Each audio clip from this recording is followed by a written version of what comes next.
And we we are live. live. Let's rock, man. Was that at the same time? Was that just in sync? Because that was in sync on my end. That was beautiful. Let's rock. Steve, how are you doing down there, brother? It looks like you got some upgrades too, man. I like that. Yeah, you know, Joe D finally got his computer to work. He's rocking with us now, so Let's rock. Let's go. It's good to see you, my friend. Hey, get over here, Kid Kool-Aid. Kid Kool-Aid want to say what's up, man. What up, though, Kid Kool-Aid? Kool-Aid. Hey, what up? Kid Kool-Aid in the house. Dang, it sounded terrible at the end. Let's rock, boy. Oh my gosh. Well, welcome everyone to Woodward Pistons Table Talk, the OG Pistons live show on YouTube. I am your host, Sean Murphy, alongside one of my hosts, Kool-Aid.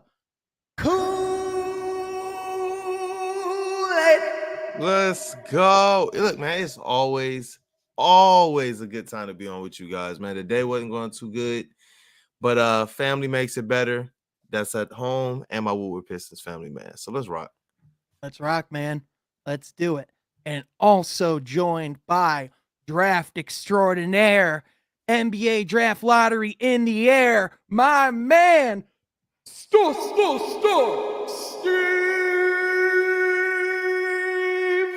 However the pronounce his last name. Steve, it's so good to see you, man. Well, you know, my last name is French and it's pronounced Peltier. And, you know, it's a nice time to be a draft analyst and to be French because it's Vic or bust, right? And Detroit, right? Wait, who's this Vic guy you're talking about? I made a tweet. I made a tweet earlier that I made a tweet earlier I thought was really funny, and it got no traction at all. It said, Victor Wembanyama, you are a Detroit Tiger. They look really bad. But anyway. Right. Sick for Vic, fail for Victor, whatever you want to say. Let's hope it comes true. Yeah, do we got to tell them that it's the wrong sport, that like they should be tanking for like someone like in like the college baseball ranks?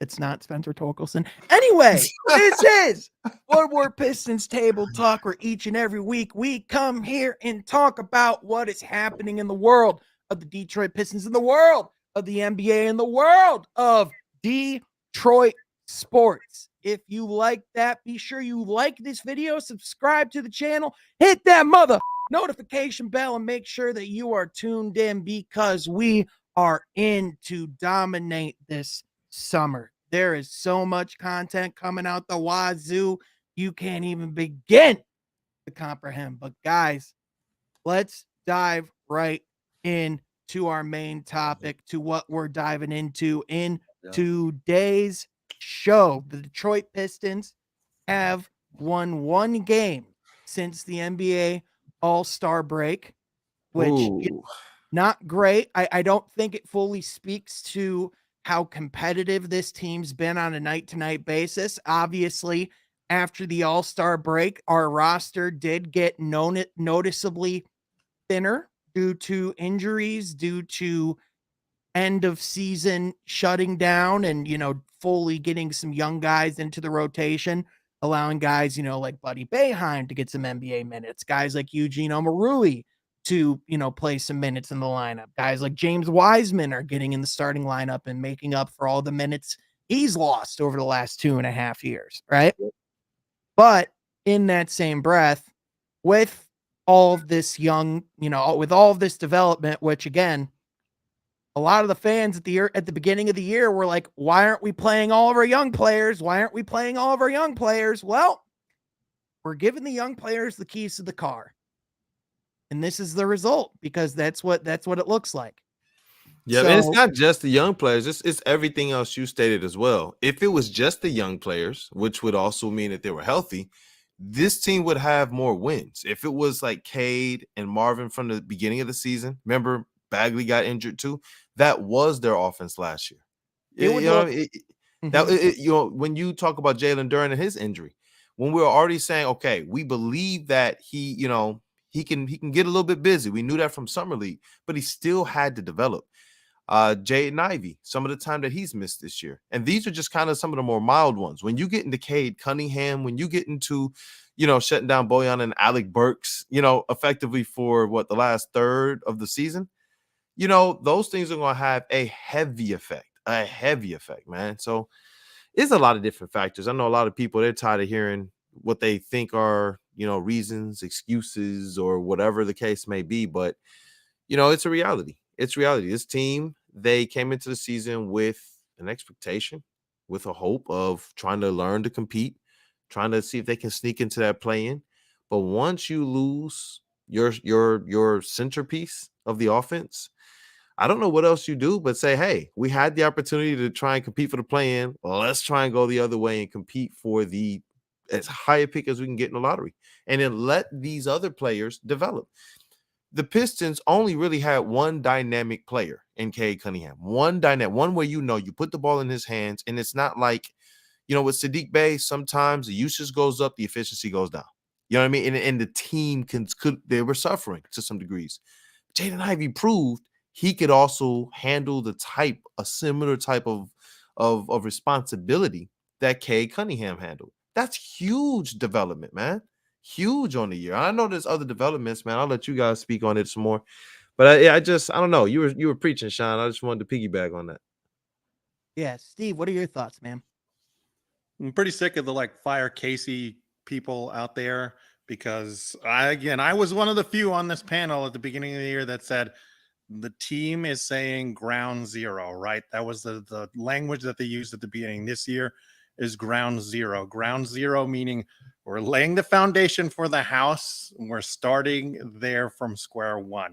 Right. So that was the whole point, was okay, we need to figure out what's going on. And then the Cade injury happened, and of course that's going to, throw a wrench in everything. And again, to say anything of this is Casey's fault, I really don't know what to tell you at this point, because again, after Cade got hurt, it's okay, let's try to do some growth and let these young guys just run. Let's get some guys here at the end, like you said, with Eugene Omarui. Yeah. Let's try certain things. Even in those things where I've been I wish there would be more Stanley Amudi and less Buddy Boeheim to me. But I mean, that's the draft nerd in me coming out. Again, it's at least had time at the end where hey, give Jared Rhoden some shine, and then bring in RJ Hampton. And he's been looking pretty solid. So yeah, it's just this is a year that number one started out as ground zero. Even with Cade here, it wasn't going to be a year where they really, really, really wanted to push forward and try for that plane and make all these kinds of moves and stuff. And then once Cade got hurt, like I said, the whole thing is okay, let's try things out, right? And that should be where the team is at. If the team was still just doing the same offense, running the vets into the ground at the end, then that would be a reason to say, okay, who is mandating this? But that's not what's happening. Yeah. And I think ultimately it's a lot of it is laying down the foundation of the culture of who's going to be here in the future. But at the same time, it's really hard to evaluate and see who is going to be here in the long term without Cade Cunningham in the lineup. It's hard to evaluate the totality of the success of this season. And I know a lot of people look at it and just wins and losses. And if you're just looking at that, I think you're missing a lot of context. But I think rather what you do when it's hard to evaluate the entirety of the picture is that you have to break it down piece by piece, go player by player, and look at their development, their growth in this season, and look at how they've gone. I mean, Steve, even for a Jaden Ivey cynic, it's hard to not at least be optimistic about Jaden Ivey's direction and what he can do. Obviously, I know there's things that, you still want to see him improve on, but even Steve would say he's grown from when the season started, right? Jalen Duren, we all would say, oh my Lord, what that guy can be as a prospect. James Wiseman even has moments where it's yep, that's why he went number 2 overall. And even guys like Isaiah Livers getting more opportunities, even though he's had some struggling nights shooting, you can see that this team's more competitive when he's on the court. Not to shake your insult or throw shade at Sadiq Bey. He's a great NBA player, but we talked about earlier this season, we have to figure out who's really good NBA players and who are Detroit Pistons. And I think it's pretty clear that Isaiah Livers is a Detroit Piston in the way that he plays. Yep. And I want to address this comment on the screen as well. And it's Any other team whose goal is to win games and they lose the way the Pistons are losing, yeah, that coach would be in the unemployment line. If the Pistons were trying to win games right now, if that was their main objective and their main goal, he would be gone. And Casey has spoken about it. Troy has spoken about it. And that's the hardest part. It's like, when I'm covering the team, I'm hearing this from them like 40 going north. From like the moment they knew Cade Cunningham was down, Troy Weaver came out instantly and stated, I'm not judging this team on wins and losses. Instantly. So it's like, on the professional scene, if you're going to actually cover this team, it's like, what are we going to do? We're going to sit here and actively promulgate or push fire Casey because Cade got hurt. You know what I mean? Because Marvin Bagley's hurt. It's just the Casey situation. I talked about this on the Morning Woodward too.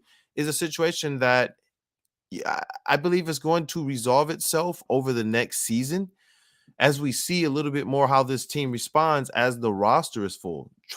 Troy Weaver has talked about wanting to judge Casey when the roster is set. And Steve is right. There was a time when they were saying, we're finally at ground zero. We're finally ready to go out here and do X, Y, and Z. But when those injuries started to happen, it set things back. Now, I am on record as saying, I do believe that they need somewhat of a new voice or new schemes, which I don't think that that's bad. Everybody needs a refresher or a wrinkle. But whether that's a new coach or him augmenting his staff, I do believe something different needs to happen, but we didn't really get to see the team. So it's just like, I'm kind of stuck in this limbo. When I go to look at the team and assess it, I'm looking at most of the guys we've been talking about. Omaruyi. We're looking at Isaiah Livers. We're looking at guys who we think, they're hard, they're hustling. Hey, great job, Jaime Diallo. We don't even know if some of these guys will be back next year, though, that we were looking at for most of the second half of the season. So it gets difficult, man. It gets real difficult. Now, Rod Beard, he was on, if you guys saw it, he believes that both Killian Hayes and Dwayne Casey are going to be here on this squad next season. I do believe underneath that type of a case, it's a situation where people are scrutinized and looked at a little bit tougher because you're looking at that 4 or 5 year rebuild window. And at that point in time, there's nothing you can sell to people if you are not clearly on the way to winning. Right. 100%. I think, another thing as well, just, reading some of the comments. First of all, it's hard to have a consistent offensive set when you have 30 different starting lineups through 60 games. And, How many? 30 different starting lineups through 60 games. Yes, that's a lot, bro. You have different players coming in, through free agency, through trade, through trades, all young players. The reason why it looks inefficient and choppy is because you have players who are 20 and 21 years old out there playing on a night-to-night basis, learning what to do in an NBA offense, because they're learning what they're doing out there. Like if you think the coach is the person that's making that inefficient, like, I really don't know what to tell you. I said this opinion on From Half Court earlier this week. Carl, my guy, good to see you. I just do got to finish this take really quickly. I think that the NBA casual fan, we have put way too much into what an NBA coach actually does, because we're conditioned from the NFL and these other sports where these coaches are freaking masterminds, and even in college basketball where systems are really ran through the coach. But the reality is the NBA is much more free flowing because you only have 24 seconds on the shot clock. You're going to rely on the stars to go out there and get a bucket because we have the best shooting talent we have in the history of this league. So the reality of it is that's just not how this league works. And I think coaching, like where you talk about like, oh, like it really matters is, in the rebuild, you just need to see that you have a stable locker room. Because if you want to see what an unstable situation is, look up Steven Silas, Brian Windhorst report. I don't want to repeat that because he said it's untrue, but the fact that it's out there speaks to the fact that,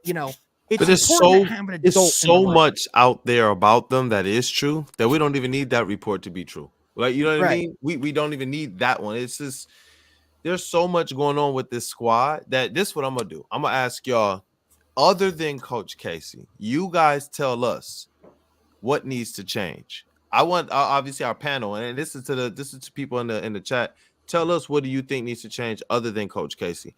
What I want to do while y'all are telling us that is talk about some of the things that people are saying needs to change with Coach Casey. Daryl's talking about the lack of growth on defense from almost the entire team that makes me want to try a new direction with coaching.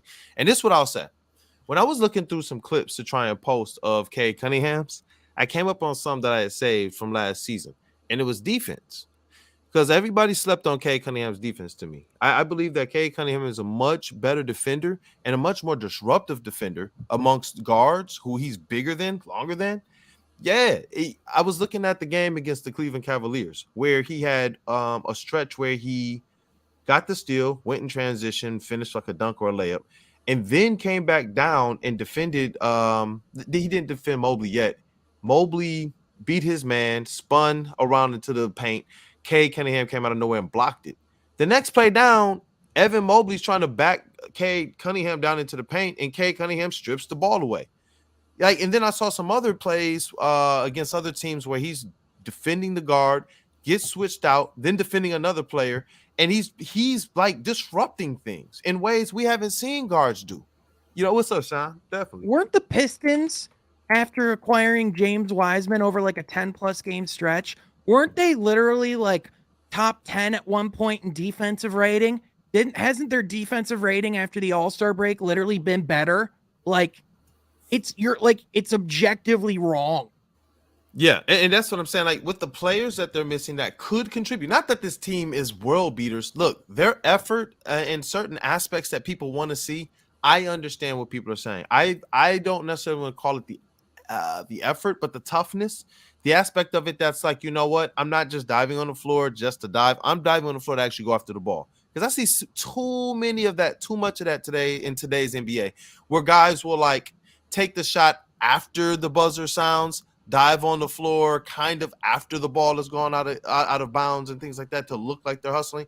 I want to see the team really just go out there and say, we're not good enough to not do this. We're not good enough to come out here and not get on the ball for every play, every loose ball. We're not good enough to not go out there and put a body, like these are the basics, put a body on your man and defend the ball. You can't lose by 30 rebounds and 20 rebounds.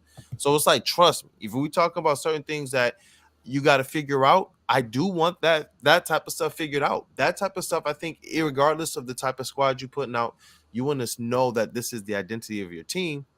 But it just gets so difficult with this squad in particular because their identity is started and stopped with Cade and a couple rookies that they had to figure out this year. Next year, trust me, there's going to be the air is, for me personally, just for me, I can't speak for the rest of the guys on the panel, but for me, the air gets a little bit thinner. It does. Next year is a year where you want to see, these guys, especially Jaden Ivey, kind of look like the man. Well, and Weaver said it himself, right? I mean, and actually, I'm going to let Carl give his input. Carl Collins, good, bro. Carl Collins, Prod, the man, the myth, the legend, the GOAT, the extraordinaire with the best hair, Carl Mother Collins. Hold on. Hold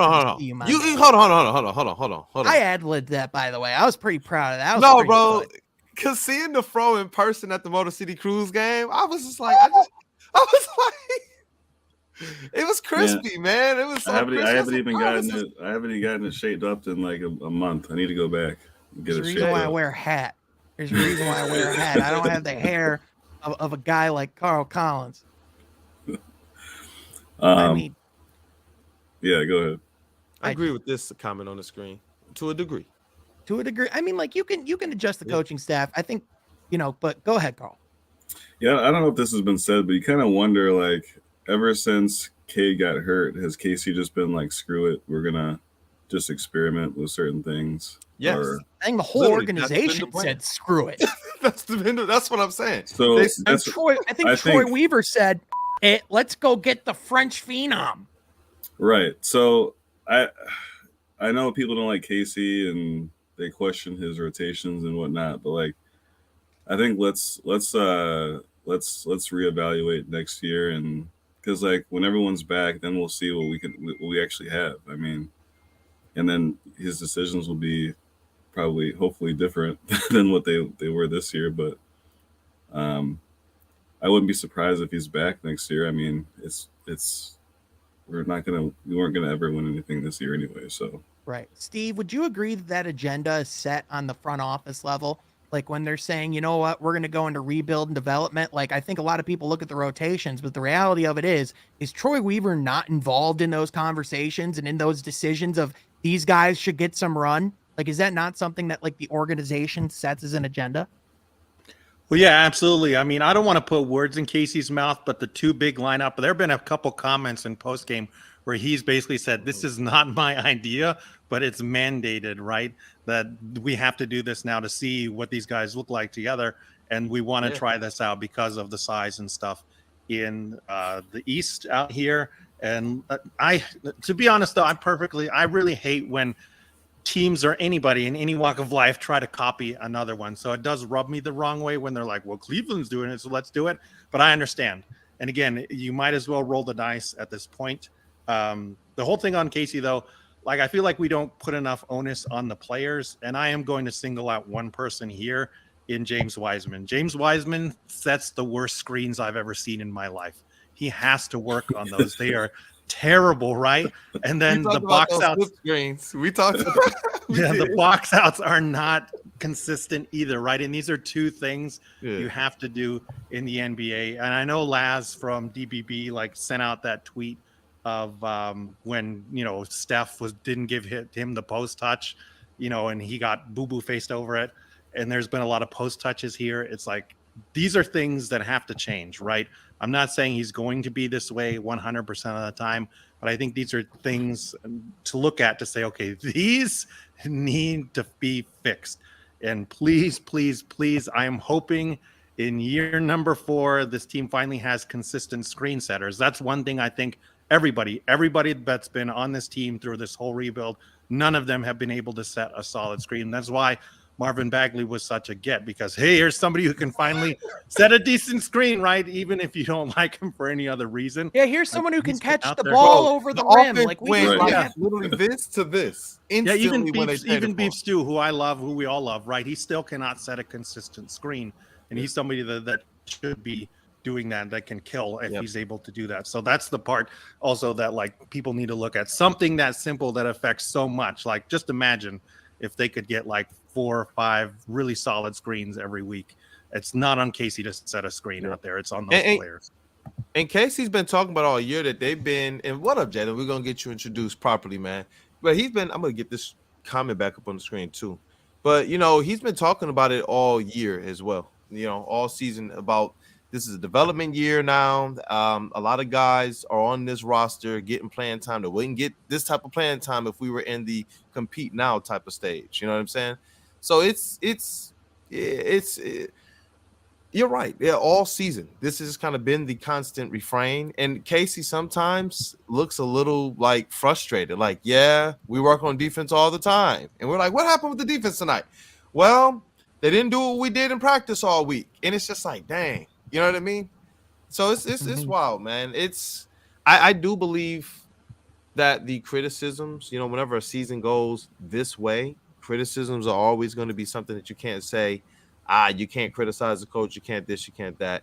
I believe that there's share to go around, in terms of blame or whatnot. And I do believe that players are always, it's a player sport, always going to share the lion's share of the blame unless the team is just horrendously put together. Absolutely. But I don't know. I'm gonna get this coming back up, but we're gonna get Jalen introduced. Bro, how you doing, man? Second table talk episode for you. I'm doing good, man. How everybody doing tonight? Y'all good? Doing good, man. Doing good, man. Good to see you. It's been a good week, so I had to get back in there for second time. First time was fun, so I'm happy to be back. Definitely, man. Hey, you know what? Tell the people again, man, what you do. You're out there on the scene. I do photography. I just did a shoot at my OU this past week. I do that. Videography, sports talk. I do a media page for entrepreneurs and artists in the city or just Michigan as a whole. I'm just a big sports dude, so I'm always out and about trying to get into the mix of everything. High school sports coverage. Oh, I forgot about that. Stop sleeping on yourself, bro. It's track season now, man. Basketball was fun. Like basketball this year was pretty good for high school in Michigan. I got track and baseball coming up next week. I'm with Ferndale and what school? Rochester and West Bloomfield. So those are my 3 main schools, and that starts like next week or so. That's what's up, But man. yeah. That's what's up. So we're gonna be seeing the photos and all that stuff. Yeah, man, it's got a new camera, a new lens. You know, track is different from basketball, so it's gonna be a little adjustment, but I think it's gonna be pretty fun. That's dope, man. That's dope, man. Welcome to the Table Talk, man. It's always Yes, good to have sir. you here. Yes, sir. I know you got some things you want to say, but Sean, what's good, man? You want Yeah, to say so something, Jalen? Jalen, just to fill you in, man. We're just talking about what changes need to be made next season. Kind of the topic right now is like I know someone asked, like, are we expecting the Pistons to make a splash? Yeah. What can we expect in free agency?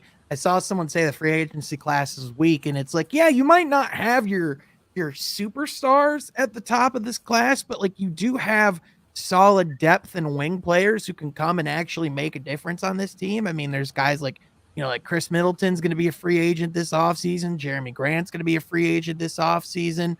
Cam Johnson's going to be a free agent this offseason. Like there are a lot of guys that fit that elk that could really help the Pistons. Come home, Jeremy. Come back home, Jeremy. Give us a discount. Seriously, does he not fit exactly what we need?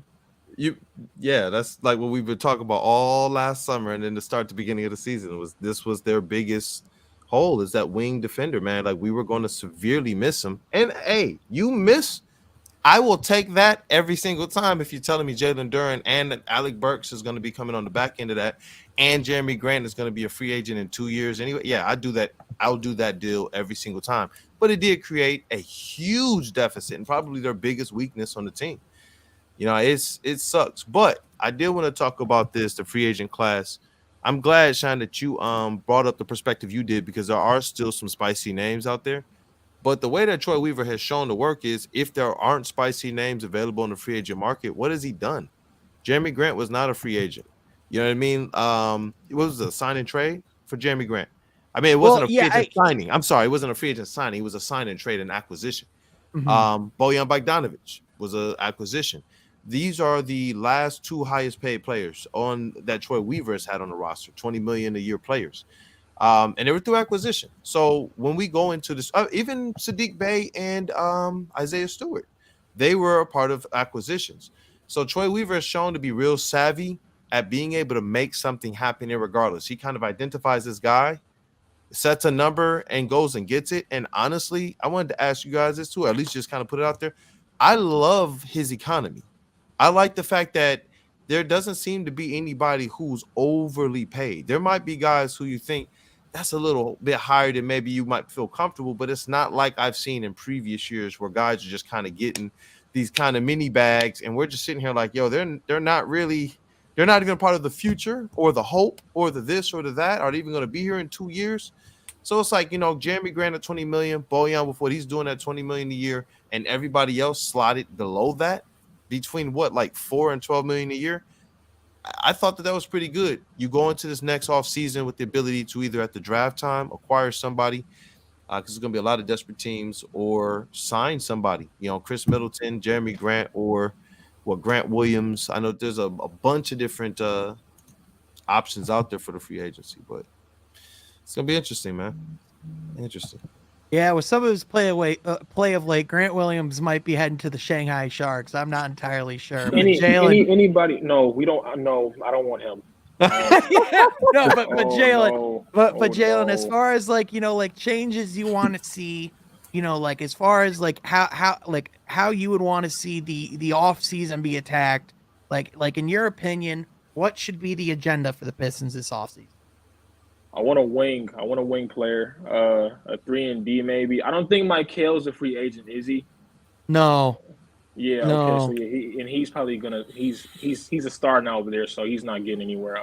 They turned down an offer for 5 first-round picks, and I don't even think we have 5 first-round picks to trade. Well, that's not the picture. Cam Johnson. I like Cam Johnson. I like Cam. Cam is nice. I wanted Mike Hale. You can see, but I like Cam. Good shooter, great defense. I know he had that injury last season or earlier this season, but I like Cam. I don't really know the Middleton's. Middleton's nice. He just got his nose broke today, but he's Middleton's Middleton's nice. I don't really know the free agency class this year. Like you said, like it's not that many people, but a wing is what we need because we just don't. We don't have Bogey's good, but like defensively, we can't rely on him for anything. So Yeah. we get a younger Cam Johnson maybe or something like that, or even Jeremy Grant back. You know, it'd be a good fit. You know, but I don't want Grant Williams. You know, God forbid. I don't want any like 4s or 5s. I want like a 3 or a big 2, but a 3 could work. You know, I think. Yeah, I like that. Keep it more versatile. Yeah, Rather than the kind of double big trend that Troy Weaver is talking about. And I understand him a little bit, but I think part of me thinks that that Troy Weaver is running a misdirection just a little bit. He has to get these guys trade values, them as assets up. And James Wiseman what if James Wiseman proves he's a starting center in this league? Does his trade value go up around the draft time? Tremendously up. The too big idea only works if you can adapt and switch out of the too big lineup if you need to. Like that's the reality of it. Like Cleveland is a good example of I do think Cleveland is a good blueprint of like something to go after, but at the same time, like unlike Jared Allen, I think if Detroit would want to make it work, and like Casey has alluded to the fact that they're going to try to get every big to stretch the floor. They've said, including like Jalen Duren. So like, I think the reality of it is if you're going to make that work, especially in the modern NBA, the reason why the Bucks can play all these bigs is because all these bigs can shoot threes. Like Brook Lopez became a 3-point shooter.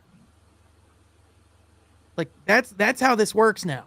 So that's just the facts. I'm telling y'all, Troy, he works some weird stuff out, man. I'm telling you guys. I'm not afraid of a restricted free agent. If Troy wants them, for some reason, he gets these guys at great deals. I still believe to this day that even though Jeremy Grant got a raise, I still believe that Jeremy Grant's first deal with the Pistons was an underpay. You mean like, Cam Johnson, he'll be a net. You mean the fact that they have 7 wings at his position, the fact that they have Mikal Bridges, Ben Simmons, Dorian Finney-Smith. Do you watch basketball? Holy my God. You can't count Ben Simmons. You can't count Ben Simmons. Well, they can't trade him. He's played still 3 on the games roster in the past 15 years.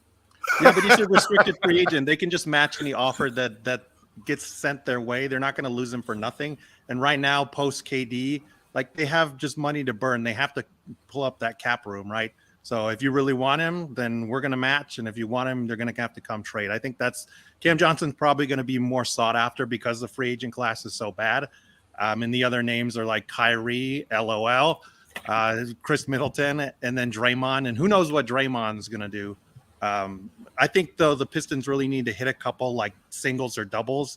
And yeah, Jalen's right. Wing. If there's no wing at the end of this offseason, I am going to riot. They need somebody that's a wing, and they need somebody that focuses on defense. Like, I don't even really care that much about the offense right now because of how lacking the team is on wing defense. Like Jalen said, Bogey's all right, but he's a terrible defender, and there's nobody else in this roster that trusts to say, hey, go out there and guard like PG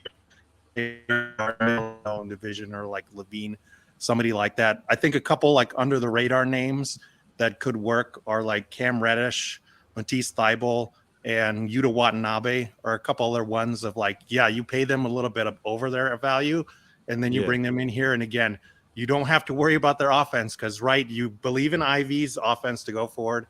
Cade's going to get all that usage. You're going to have a bunch of pick and roll with those guys, so the bigs are going to get involved.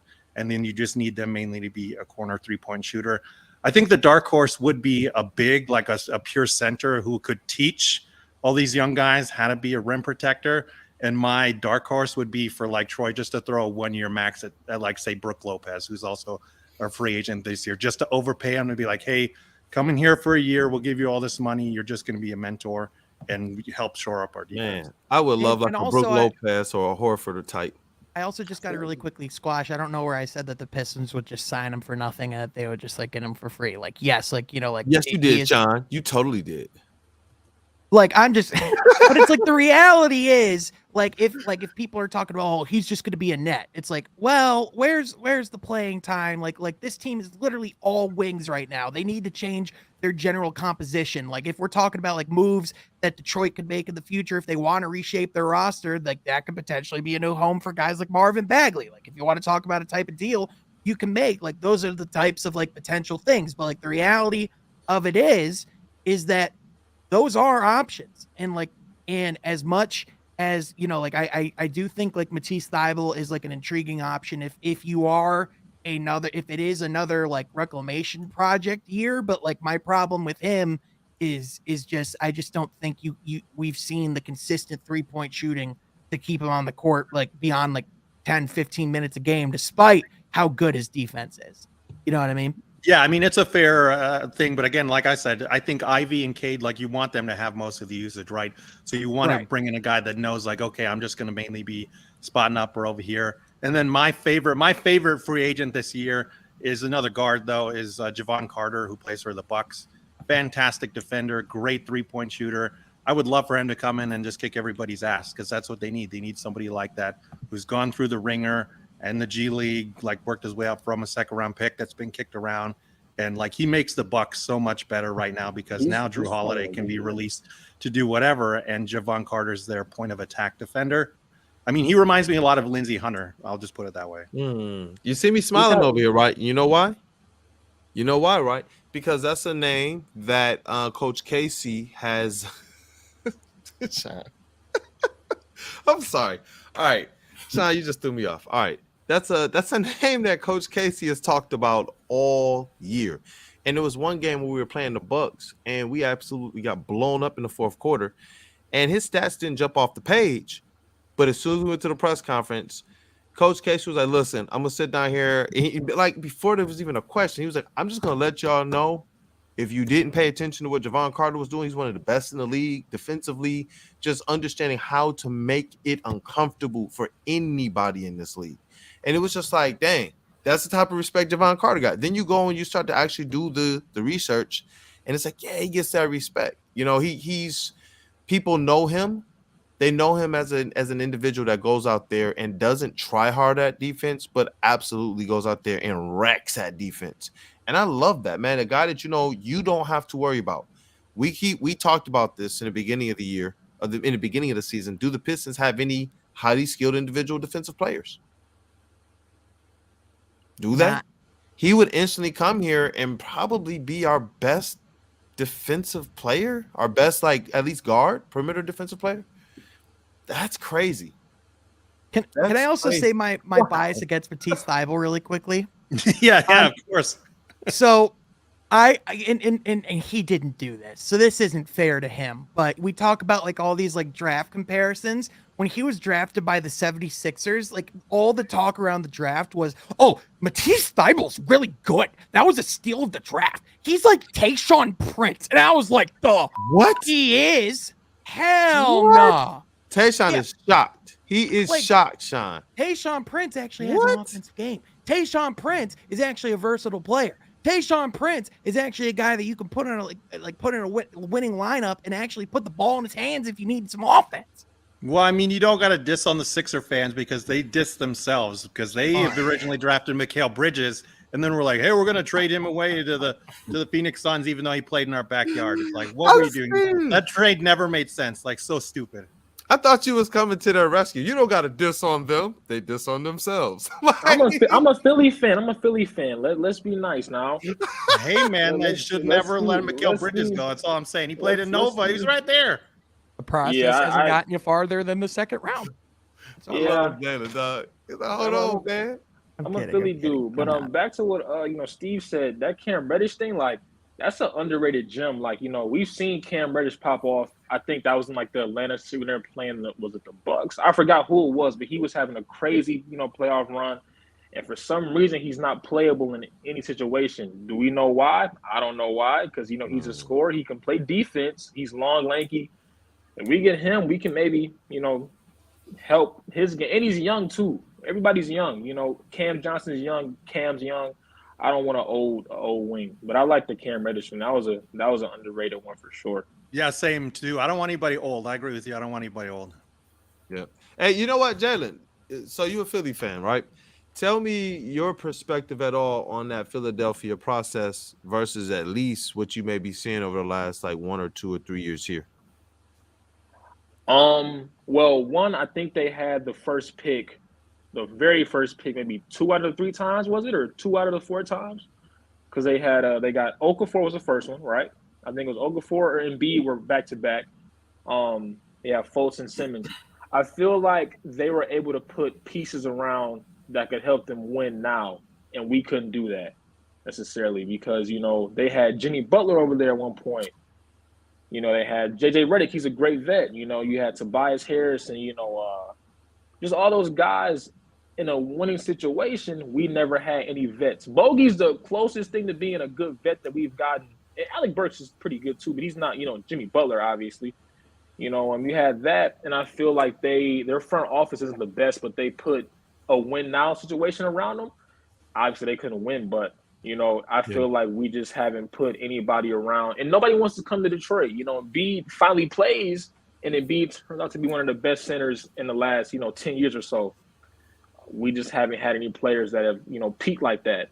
So I feel like that's why it's a little different here to an extent. I like, and that's the truth. The roster construction right now is not to where you're right, where Philly had some guys on that roster. So though they went to say we're going to tank, they did have some pieces that we would probably love to have on this squad right now. And they had a little bit there. Some of their guys were just kind of tougher. I don't remember the year that he was gone, but even guys like Samuel Dallenberg for the years that he was there, it's just like they had guys that just kind of that just sent me into the Matrix, man.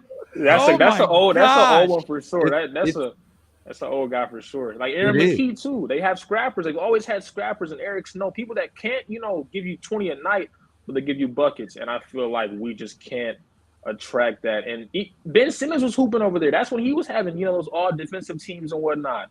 We just don't have that. But yeah, that Samuel Dallenberg is insane.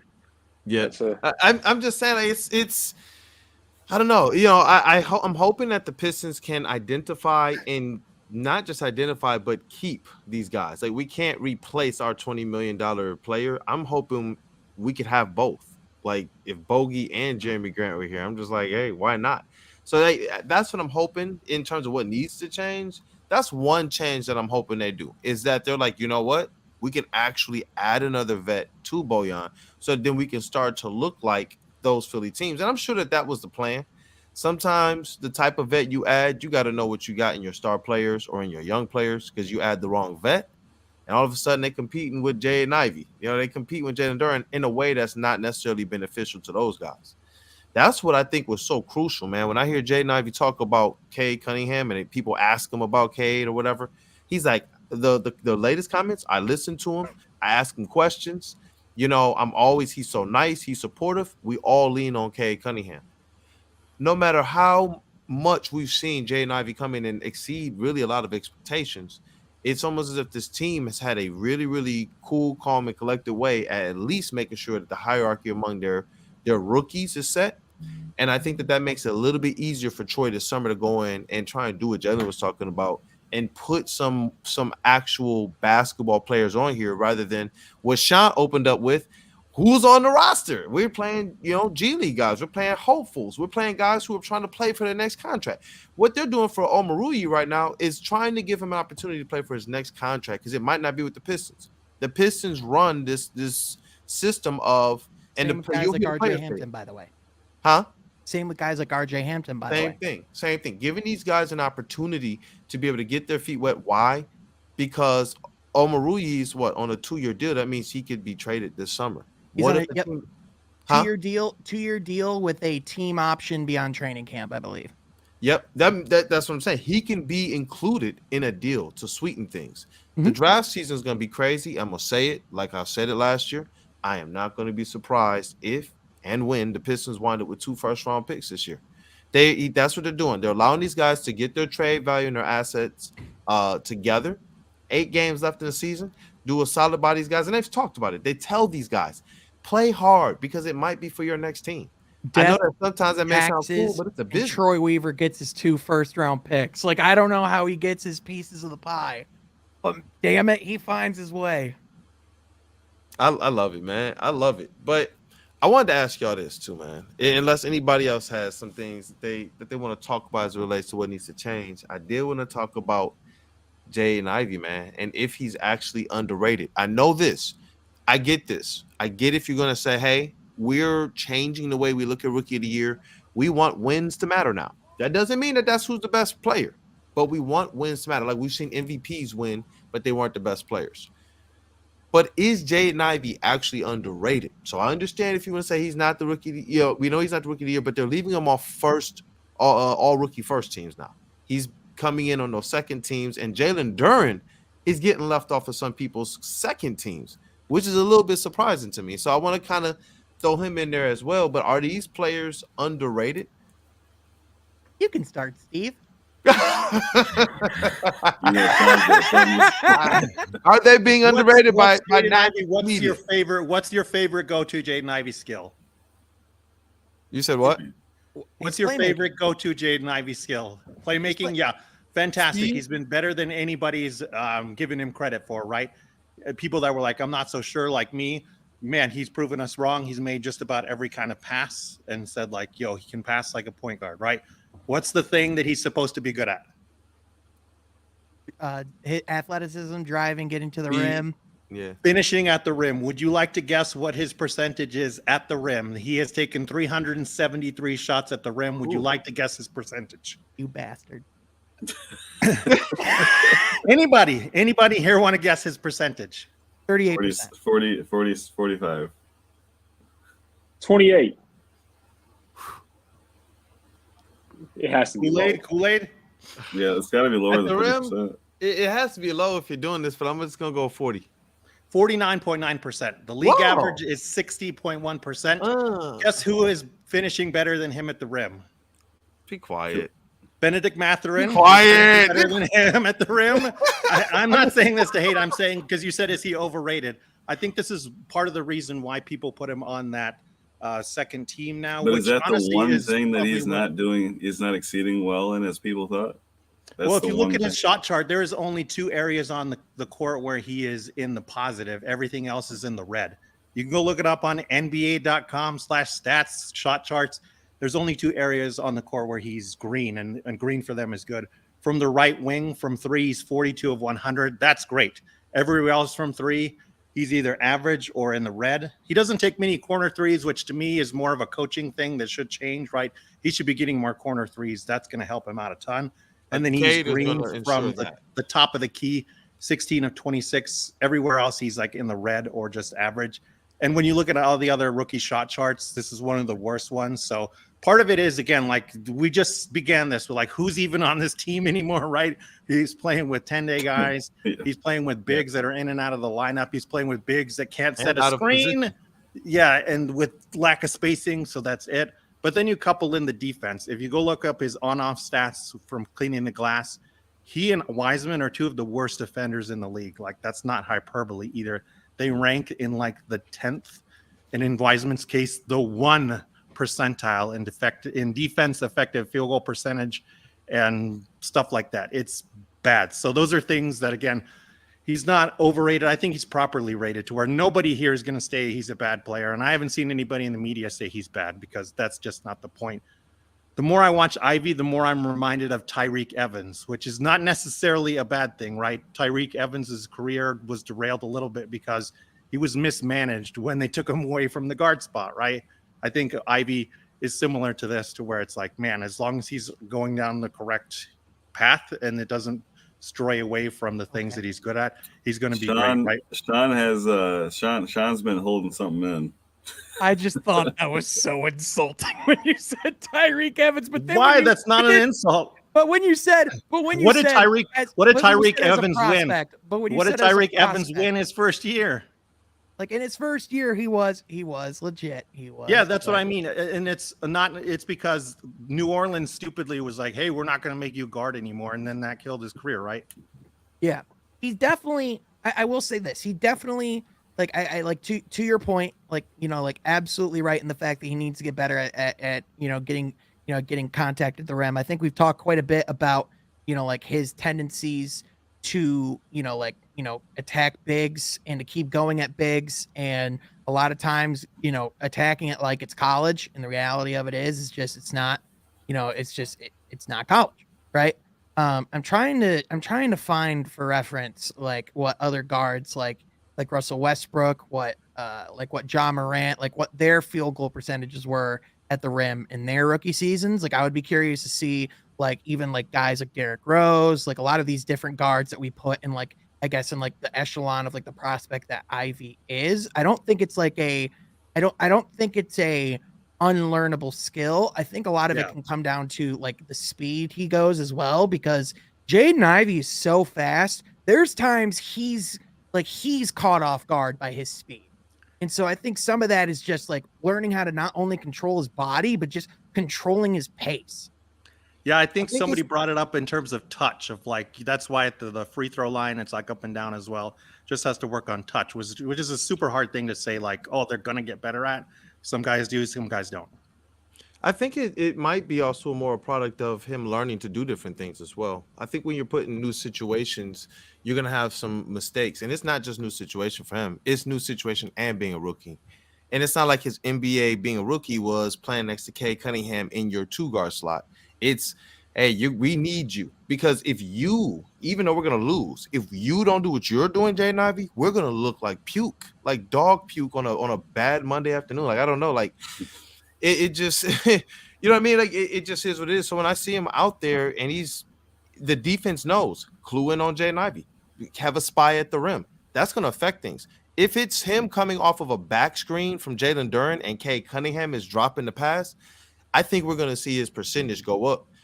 But I am pleased with what I've seen, because what we were talking about with Jaden Ivey coming in is, can he take pressure off of Kay Cunningham? Because he was getting double teamed at an elite level.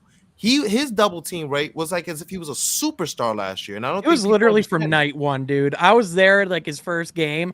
It was literally the first play he got double teamed. It was insane, bro. So it's like what I've seen from Jaden Ivey this year, I'm like, wow, he can definitely be that other guy that are going to make defenses stay more honest. So when we get better players out there, and when we put Jaden Ivey more in his role, I think we'll see him more hitting more corner threes. I think we will see that at the rim average kind of rise a little bit. But I think it's important for him to figure these things out, though. I don't think that to just say, well, he didn't do these things, he'll figure them out. Nah, I kind of like the approach that you take at saying, well, you know what? These are what the numbers are kind of looking like. These are the things that we hope he improves at. These are the factors that he might need to improve at himself. And these are the ways that the team can help him. And that's what I was hoping like some of this conversation could bring up, so we can have one of those real conversations about, hey, what do we want to see change with this team? Right. By the way, and all jokes aside, Steve, you know how much I respect your opinion. Yeah. I always like the back and forth, though. Oh, yeah. It's boring if everybody just gets up here and says the same thing, right? Oh, yeah. 100%. It's fun. And I will say this, since February 1st, like I know I've been referencing since February 1st with Jaden Ivey a little bit. I think, in my opinion, that's when we've seen him get over the rookie wall and really start to like see that development. Since that point, we're at a 20-game sample size now. So it's pretty significant. He's at 17.5 points, 6.5 assists, shooting 38% from three, shooting 41% from the field, shooting 77% from the free throw line. So we're even seeing some improvement there as well. I mean, and we're seeing more, like more of a mid-range game, which we talked about potentially seeing next year. Like the dude's just a gym rat from everything that we hear. So I would push those samples all the way back to January 1st too, because he's shooting something like 37% from three, which to me was one of the two things he has to get better at immediately to work better with Cade, which is good for him. That's definitely a really good positive sign. Yeah, and since and to your point, since the beginning of the year, he's been shooting 37% from beyond the arc. So that's a 33-game sample. So yeah, and he improved as the year went on too. That's always a good thing to me, is like if this person continues as the year goes on and people are like, oh, we have to adjust defense to you and you improve, then yeah, you're going to be good. I think part of it is his shot selection's getting better too, though. You know what I mean? He's starting to take more open threes. Like there were just times where it's like, dude, with peace and love, some of these shot attempts at the beginning of the year were Trae Young-esque, and that's not a compliment. At all. Yeah.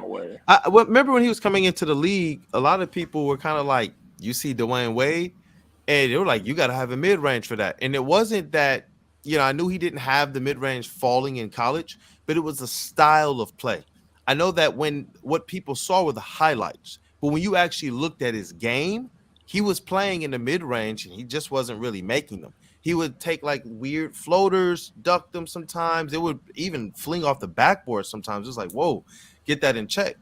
The NBA spacing and whatever they've done to tweak to actually focus him in, it's changed something. And this is what we were talking about last year. Like, he's going to get into this NBA spacing. And I believe that if they can just get that shot, which it looked like he had a good shot, like it looked like it was, if they can get him into a good position, that it would work for him. And that mid-range has throughout the season, I think, as that's improved, it's kept defenses off kilter. As defense say, oh, stack in the middle.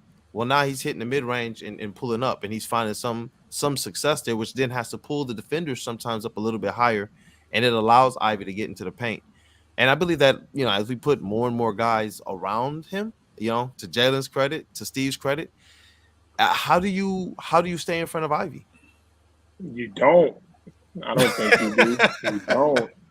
I'm not sure if you guys have seen him in person, but the first time I saw his speed, I was like, holy insane. Mm-hmm. Yeah, far and away a whole level above everybody else, man. That's crazy. I think it's good that he's having these mistakes this year, though. Because like it's not everyone's hurt. He's a rookie, so let him experiment a little bit, but let him see what he can work on. I feel like it's better that it's happening now instead of next year when we get hopefully a full team or a better team. You don't want him having these minor mistakes. And I hate to use this, but like, how when players get traded somewhere that they don't like being where they're at, so they get traded, they start playing much better, different surrounding, different team, like stuff like that. I feel like that's just what it is now. He's trying, but the environment that he's around is just not ideal for his development. But, next year we get, a couple draft picks, Cade's back, everyone's healthy. He won't have to do as much and be more comfortable with the flow of the offense and, Cade's back. So I think it's good that he's doing this year because next year I can promise you I don't think – he may still have the, crazy layups and whatnot, stuff like that, but it won't be as, hard this year and, like, messed up as it is a little bit, I guess.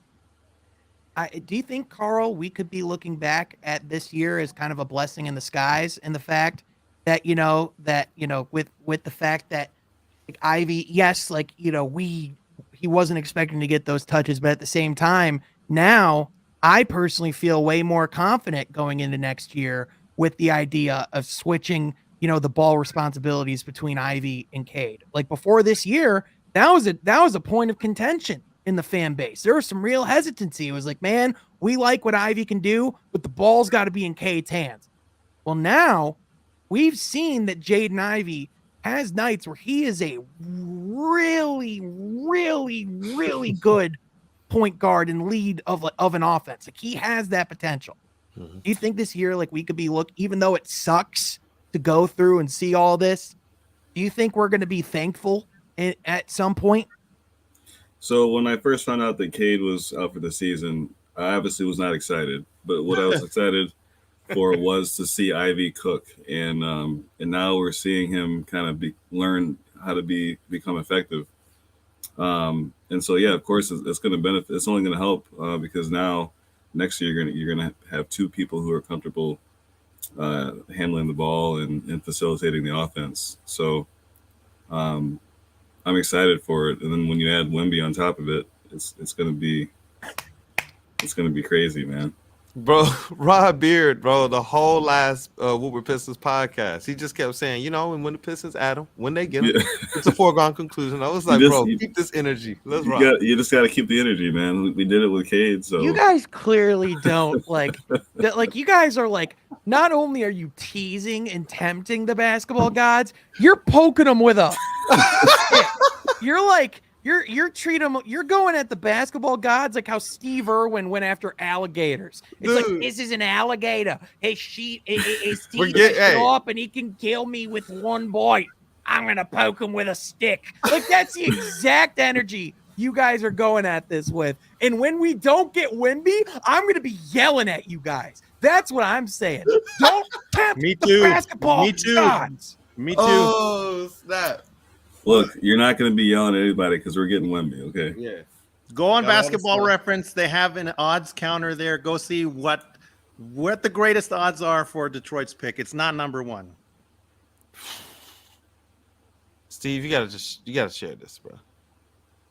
It's number 5. Their greatest odds for picks is 47.9%, I believe, at the number 5 pick. So again, I'm with Sean. Don't keep poking the bear. We're not poking the bear. We're just saying what's going to happen. That's all. I love it. Sean has disappeared, everybody. Yeah, what happened?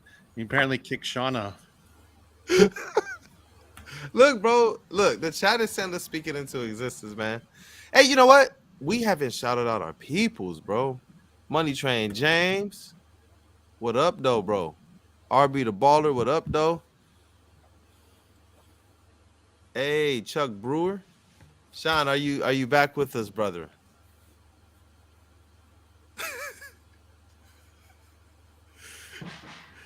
Are you with us, Sean? Are you okay? Did you go and make a deal with the basketball gods? Number 5, exactly. Chuck, you did it. Hey, what's up, Elliot? You're from Albuquerque too. What's up? Borke in the house, man. Oh man. Oh, who's that? Oh, Elliot. Hey, meet up and watch Breaking Bad together because that's the only thing I know about New Mexico. That's the only thing anybody knows now. Yeah. Listen to Chuck, you guys. Listen to Chuck. But hey, no, have your fun. But just know, I do really like. I know it sounds like a joke to some people. I know like casuals might be like, "What?" I think the basketball gods are a very real thing. I really do. If the Houston Rockets or the Charlotte Hornets get the number 1 pick this offseason, my theory will be proven wrong. Bro, but I'm not putting it on the screen. You see Money Train James' last comment, bro?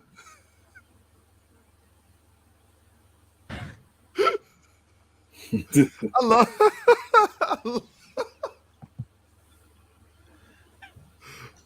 I'll put y'all Chuck's are wrong, on there. man. I'll put Chuck's on there. Money Train James, bro. I love him in the comments. I love it.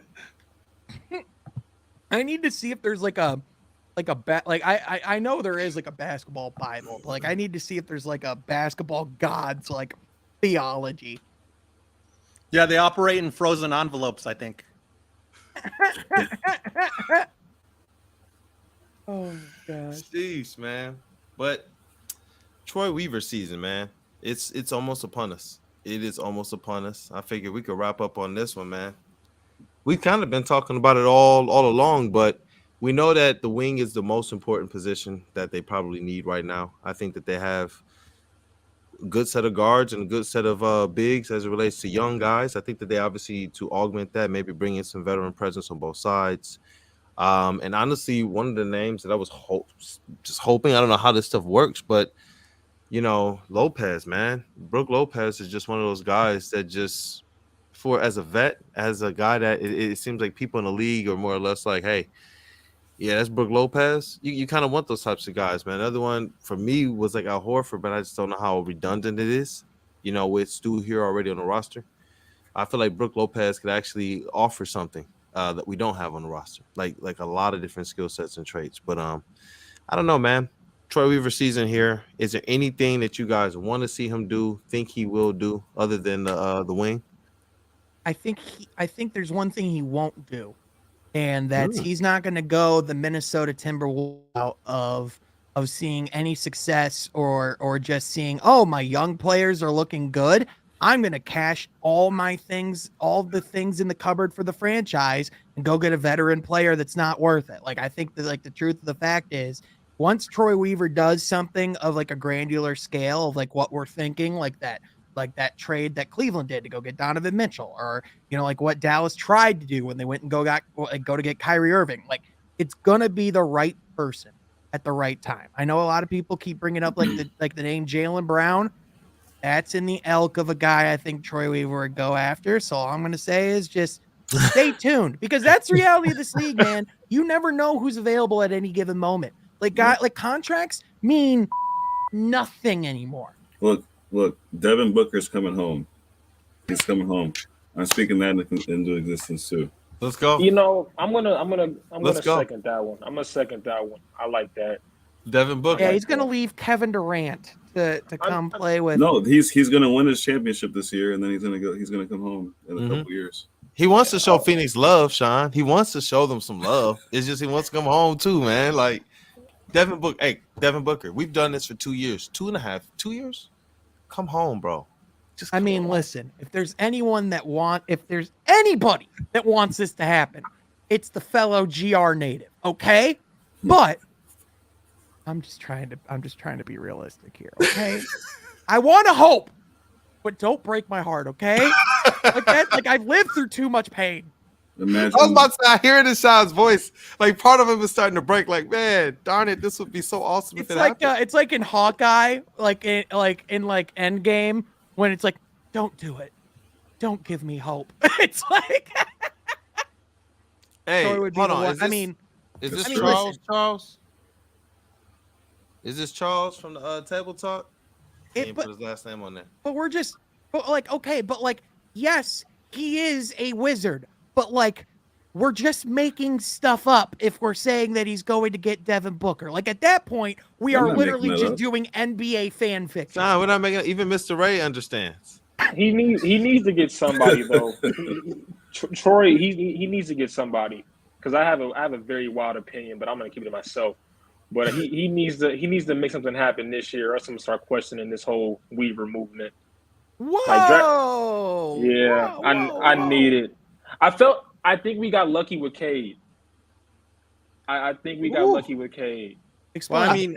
Explain. I'm with Jalen a little bit. No. The only reason why people feel like you do, Jalen, is because of Brad Holmes, and Brad Holmes is making moves that the Lions' success, I think, is having an effect on the lack of the Pistons' success right now. The reality too is in the NFL, you can get a ton of different pieces and you can stuff the cabinet with a lot of different picks throughout an NFL draft. Whereas in order to really make a move and to really move up the standings in this league, you need stars.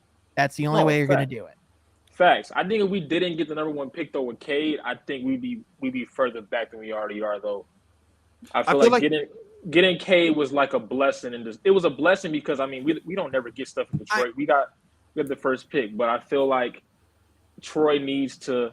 This is his summer, I think, that we've all been waiting on, and I feel like we can get somebody really good. But it's kind of we expect a lot though. Like me, I guess.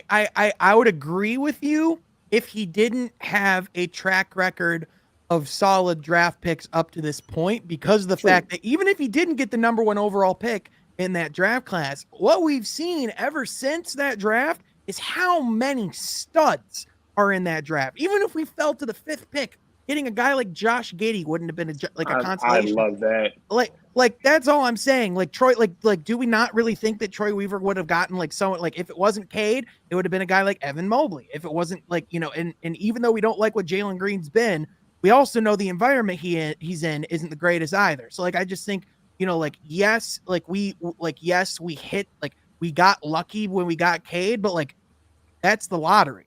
That's how it works. You have like at a certain point in the rebuild, if you don't get at least a little bit of luck, it's just not going to happen.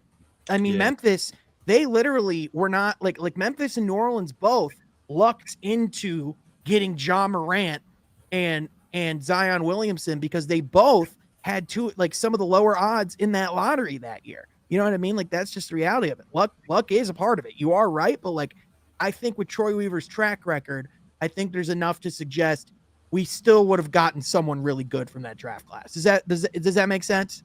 No, true. Because in OKC, I think he was doing good things over there too. I'm pretty sure, if I'm not mistaken. Oh yeah, he's known as like one of the best talent evaluators in the league. Yeah, I think recruiters. I think we'll be good. We'll be good for sure. I just like Carl said though, like that too. That Brad Holmes thing, like I know it's not fair to Troy Weaver, but seeing the Lions make so much noise in the last month is overwhelming for Detroit fans like myself because we don't see that much. So I think Troy's going to be great. I just hope we get maybe one or two good draft picks, and I want an established player. That's all I want. I'm with Jalen here too. I've done a lot of research on like the rebuilding teams that were at the end of year 3 and what they got at the end of year 4. It's a long list. I don't know if we want to share it now, but there's also room there to be like, okay, what does the Pistons have here at year 3? And there's one team in particular that I'm like, oh, okay, I can see this being the rebuild. And there's one move in year 4 in particular that really turned that team. So I don't know if you want me to share it now or we will save that one for next week. Save that. We'll make that the topic for next week to start. And it's interesting, you know, what we want Troy Weaver to do. He's done it every single free agency. Every year he's had it, he's brought in what, 1, 2, or 3 good draft picks and an impact player. The first year he brought in Jeremy Grant along with 1, 2, 3 draft picks. The second year he brought in Cade and Isaiah Livers. The third year he brought in Jaden Ivey, Jalen Duren, and Bojan Bogdanovic and Alec Burks. So what we wanted, he did that this year. We wanted 2 impact players in the draft, 2 impact players from free agency or acquisition, but then the wheels fell off. They made the proclamation, we are ready to compete. Then the wheels fell off. So it's just like, as it relates to injuries and such, those players they couldn't use. What that means, though, is you're right. They got to go back into this year and do what? Stock depth. I would rather Killian Hayes. I would rather them put so much more talent on this squad that Killian Hayes is in the Kojo role because everybody else, all the other talent they've added is that much better. Like a Javon Carter or some of these other point guards that are coming up. If you grab some of these guys for your roster and it pushes Killian Hayes down the bench, that's a great thing for your team. That's a great thing. But it's Troy Weaver has primed himself to be able to do this. This summer, better than any of the other summers we've seen him go out there and get Jeremy Grant, go out there and get Kelly Olynyk, go out there and get Bojan Bogdanovic, go out there and trade for 6 players with 1 draft pick. 1 draft pick from Jeremy Grant. He got that whole swath of players that he was able to, hey, I like this, I don't like this. You know, wasn't Kevin Knox a part of the James Wiseman deal as well? Yep. To make that deal work. That's what I'm saying. What if, and how many of those little throw-in players has made deals work? Josh Jackson and Trey Lyles for Marvin Bagley, and we might be able to trade Marvin Bagley for a real asset or keep him because he's still doing work. So, yeah, I agree with you, Jalen. This is the summer. This is the summer. This is the year that you want to see them actually go out there and have more than something that's kind of reliant on its top players and everything going right. This is the summer to me where you go out there and you say, you know what? Even if Cade's out, we have an identity still. Even if Jaden Ivey misses time, we have an identity. Even if Bojan needs to go on load management because he's older, we're still this squad. We're still these bigs. We're still this. And like other teams, they rotate in a big in OKC with what Jalen Williams is doing. He's able to step in and kind of do what the guys in front of him are doing and the other guys on the roster are doing as well. And I'm hoping that we can get there. Like, I don't know how long OKC's rebuild has taken or not taken, but it seems like they've kind of been in and out of it for some seasons. I mean, their rebuild, if you want to go back to when it really started, it started with the Kawhi Leonard trade, or it's with the Kawhi Leonard signing and the Paul George trade, like when they got SGA, like that's taken blood, sweat, and tears and a lot of grinding. I think it's fair to say that Troy, and I think we'll touch on this more next week for sure. I think it's fair to say that the pressure is on Troy Weaver like this offseason, but I think to Kool-Aid's point, I think if there's anything we've seen over the last couple of off seasons that I think, especially compared to GMs we've had in the past, I think Troy Weaver's well equipped to handle that pressure. And I think he has the resources and everything he needs to go and make this team better next year. And I think with especially adding, I think people forget and like underestimate just how much just adding Cade back into the lineup just makes this team significantly better from day one. So I just think with all the pieces that we have, like we still haven't even seen all the pieces that we have right now together at once. That's still never even happened this season. So let alone to like what you add this off season as well, it is an inherently better team already. It just is. Yeah. And it's, and we got to be fair, the things as it relates to the criticism, the things as it relates to, it's a big summer. And if these players continue to be injured, that ultimately is going to fall on Weaver because we knew what Bagley was beforehand. We know what Wiseman was beforehand. We knew some of these injury concerns, well, at least those guys. and with Cade Cunningham and whatnot, we hope and we pray that, you know, that leg, that injury, that he heals up just fine and he can come back and do what he's supposed to do. Otherwise, that will be something that's on Troy Weaver's resume, because these would be the roster and the players that he brought together. But he doesn't take too long. He doesn't waste like time. He drafted Killian Hayes with that 7th pick. They dropped 2 spots, right, from 5th to 7th that first year, and he went instantly and got Sadiq Bey and Isaiah Stewart with draft picks that he was probably going to broom out anyway. Luke Kennard and Bruce Brown already was just probably going to broom them out anyway. He got to roll the dice again, and ultimately people say, "Oh, look, he sucks." You know, Sadiq Bey traded blah blah blah. No, he traded him for the number 2 pick in the year that Sadiq Bey was drafted, and he's actually looking like a player who can probably have a bigger impact both by trade or on the roster than Sadiq Bey was ever going to be able to have for the Pistons. If James Wiseman was the peak that we were going to get for Sadiq Bey, I promise you we can get a little bit more for James Wiseman than we got for Sadiq Bey. It's a good move. And when you pick kind of in the middle, low end of that first round like that, and you can still kind of get value years down the way, that's brilliant. It's brilliant, man. So it's going to be man, you want to be able to go and put the money in. If you guys had to bet right now, do you guys think pass fail Troy Weaver this offseason and draft? You think he gets it right? Of course he gets it right, man. I mean, I think he has all the tools to, right? And I think this is like, we're talking about like the talent at the top of this draft class. I think there's a lot of can't miss talent. I think, you know, and I think what it's really going to come down to is, you know, like you said, like how these pieces are all going to fit together. But I think in addition, again, like, you know, this team just needs some time together too. Like these guys just need to be healthy. And I think this summer is going to be really important. We saw Cade and like a lot of guys like, you know, really meet up this past summer and get a lot of run in. I think we're only going to see even more of that this offseason. Like I think, you know, like from everything Ashton's been saying and like just like from what we can tell about Cade, he's itching to get into the gym. And people forget, like second weekend in the playoffs, Cade Cunningham is supposed to be cleared for full basketball activities. Mm-hmm. That means pickup games. That means drills. He's not having a summer where, you know, like he's going to have a summer to not only shake off the cobwebs, but develop skills and grow in his game. He's already been working on a shot with John Beeline. So, you know, like it's not like this hasn't been a wasted time. No, I selfishly hold out this hope, similarly to the hope that I have of Devin Booker coming home. But this one's just a minor one that Cade Cunningham will play in the summer league this year. Oh, at least one game.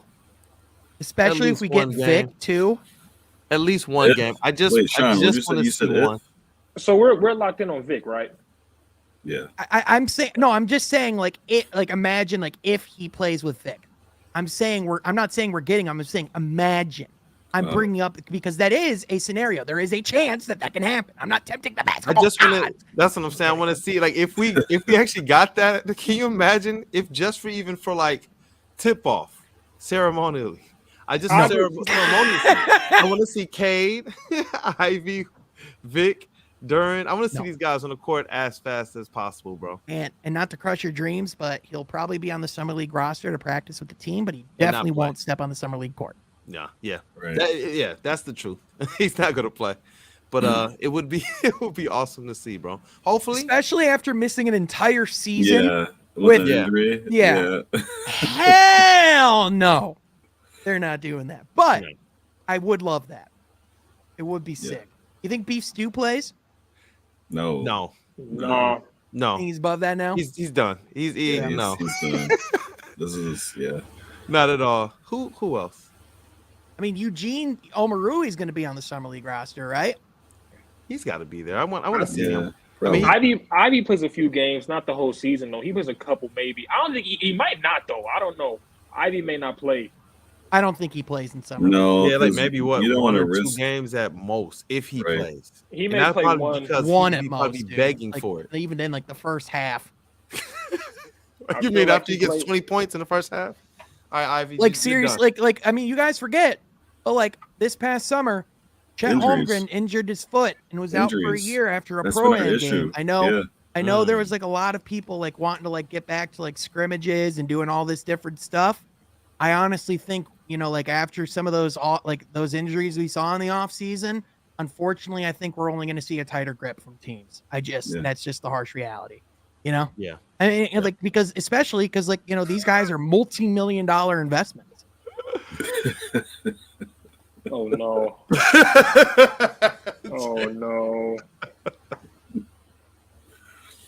So, guys, this has been Woodward Pistons Table Talk. Thank you so much, bro. Thank you so much all for being here. We really appreciate it. Jalen, it was really fun to have you, man. Second episode. Yes, sir. Really fun to have you as a regular. Carl, it's so good to see your beautiful face. Same to you, Steve. Always appreciate. And the fro, Carl. And Oh, yeah, Fro. absolutely. Heck yeah. I mean, Steve, your fro is beautiful too. But in all seriousness, guys, if you like Steve, what we we're can pissed compare fros talk, later. be sure you I'll like be on this my Elden video. Campbell.